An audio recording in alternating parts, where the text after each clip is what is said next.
सृष्टि लघुचाप बढ़िला भय 27 सकाळे बात्या रूप नहीं पारे एही लघुचाप सूचना देला भारतीय पाणीपाग विभाग।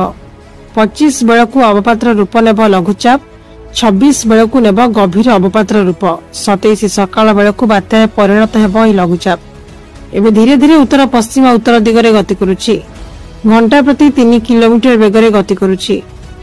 सेबळे बंगोपसागर बळ गोटाउछि बात्या बात्या पई पाग अनुकूल रहितिबा जणा पड़िछि। बात्या कथा आसिले मन पड़े 1999 मसीहा महाबात्या कथा। अक्टोबर 29 रे महाबात्या ओडिसा रे रचिथिला दांडव। वर्षा जदि हेबो तबे भंजनगर डह एवं सोरडा जलभंडारु जे कोनोसी मुहूर्त रे पानी छड़ा छिबो।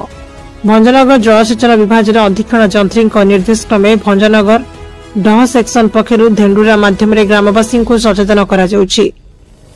भंजनगर जलभंडार 90% पानी मौजूद थिबा बेले डहरे 95% पानी अछि।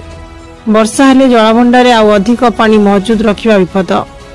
तेणु जलसंपद विभाग पक्षरु संभाव्य बात्या को मुकाबला पाई भंजनगर जलसंपद विभाग प्रस्तुत होईछि। बहुत भय लागु जाय आर्थर बात्या हेगिरी बहुत फसल नष्ट हो जाय समस्त आ भगवान को आम ध्यान करूँ से सब बात्या न हो चाषी कूल भासी जा खबर 27 तारिख हम बोली आम शुणा पाऊँ फसल पड़ी नष्ट हो गदा छतिया चढ़ई चिरुणिया हाथी बारहा सब खाई भगवान को आम आराधना करूँ प्रभु ए बात्या न हो बोली आम देखिलुणु प्राय 5-7 हम बात्या अक्टोबर मास आसिले बहुत भय लगे।